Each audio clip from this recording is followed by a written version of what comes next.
Bottom half of the second inning, you talk about the long wait the Pirate fans have had for postseason baseball. Marlon Byrd's had a long wait himself. 1,250 games he's played, and he's been around Phillies, Nats, Rangers, Cubs, Red Sox, Mets, and here with the Pirates, dealt to Pittsburgh in August, his first taste of the postseason. Well, if you wanted to pick a guy to face in his first postseason game, you couldn't have any better than Johnny Cueto. He's 7 for 12 off Johnny with a home run. That's a 583 clip.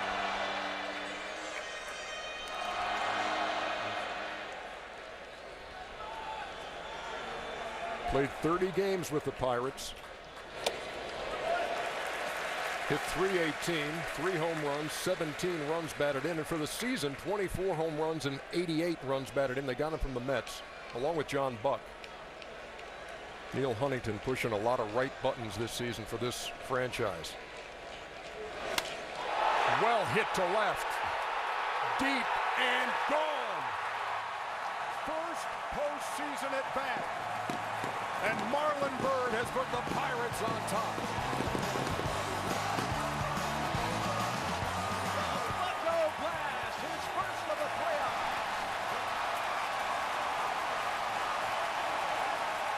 Nothing.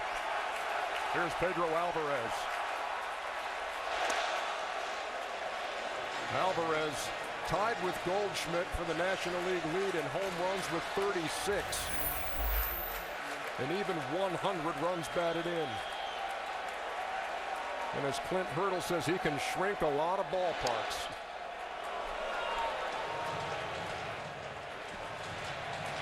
It's really interesting when somebody has a really good changeup, like he does. It's way more effective against the left-hander because it goes away from him and dies away, but not nearly as effective when it comes into a right-hander.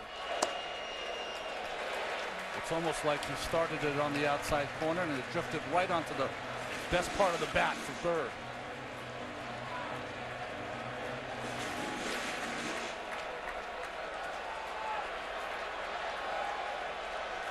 One-two from Cueto. That ball's hit on the button to straightaway center field, but Chu is right there on the track to put it away. Anytime you see that total motion thing on the screen, be aware. Here's Russell Martin. Well, not a lot of experience for these Pittsburgh players in the postseason, but Russell Martin has experience, and he's been one of the big reasons that this pitching staff had the year they had. Brought experience and game calling excellence to the Pirates.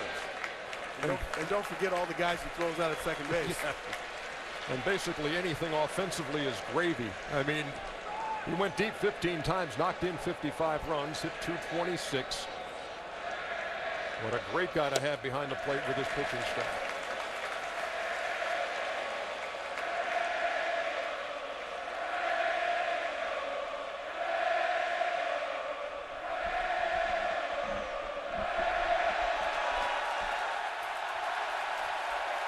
Well, this standing room only crowd trying to get under Johnny Cueto's skin, and they might be.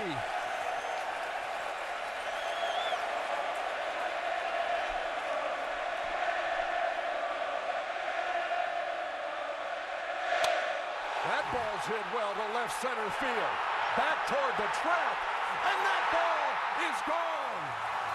Russell Martin, 2-0 Pittsburgh.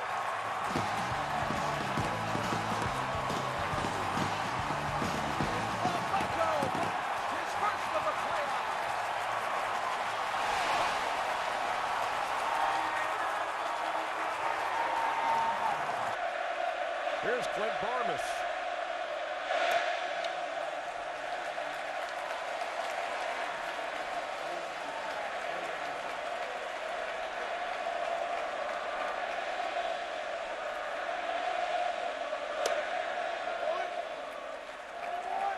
I think I just saw someone sit down.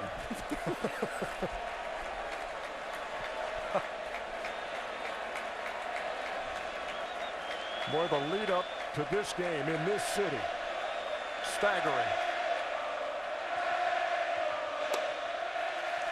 Tried to paint and missed. When Johnny Cueto's right, he is hitting that low fastball. Tonight his fastball is up a little bit.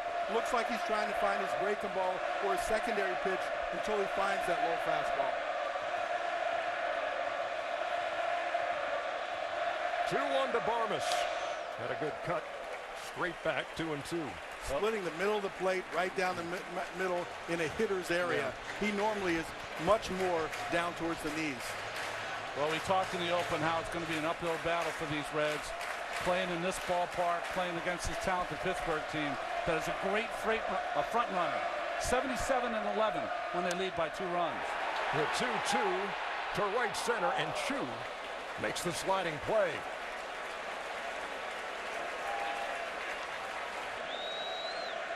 That's the energy I was talking about in the open. You still got to control it. You still got to execute when you're in the batter's box. Here's the pitcher, Liriano. This matchup tonight, 2 pitchers from the Dominican Republic who both wear number 47. Liriano fouled off and out of play. And in our pregame show, I hope you heard Tom Bertucci talking about Generation Pedro, because Pedro Martinez, Bartolo Colon, the last matchup, pitchers from the Dominican. Liriano's just 3 for 47 this season. And here comes the 0-2. Look at this base hit up the middle.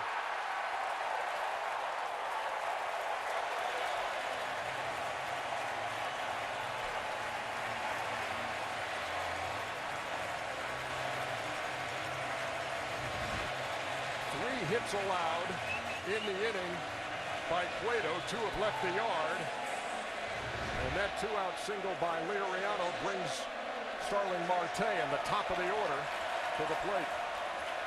You'd have to help me understand why when you throw a running away fastball, foul it off weakly the other way, then he comes back with a medium speed breaking ball to allow the bat head to get out front on that.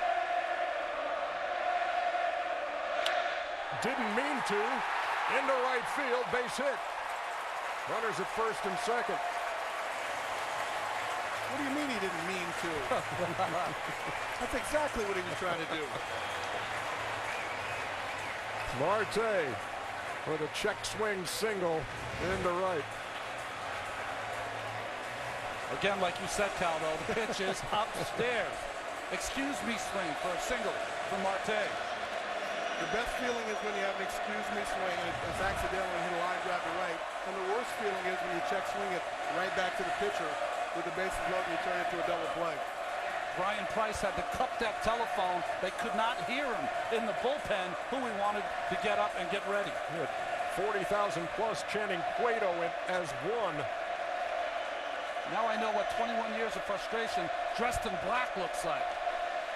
Here's Neil Walker. Lined out to left his first time. Nowhere near